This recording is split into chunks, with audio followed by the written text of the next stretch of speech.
На средни вълни: Тулово 1161, Кърджали 963, Салманово 747, Самуил 864, Търговище 1161 кГц. Предавателите Кърджали, Дулово, Салманово, Самуил и Търговище излъчват и предаванията на Радио България на турски език.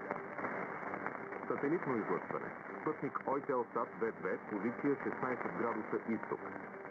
Слушайте ни чрез интернет на сайта bnr.bg.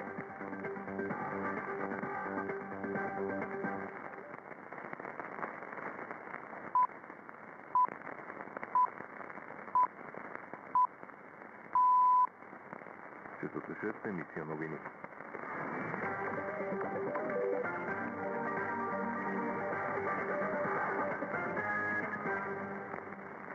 На срещата на върха на НАТО в Урал не е обсъждано включване на каквито и да било български военни формирования в операция срещу ислямистите. В тази връзка не е имало и запитване към делегацията, водена от президента Росен Плевнелиев, за изпращане на бригада в състава на сухопътни войски. Това се посочва в съобщение на прес-секретариата на държавния глава във връзка с публикация във вестник Дума.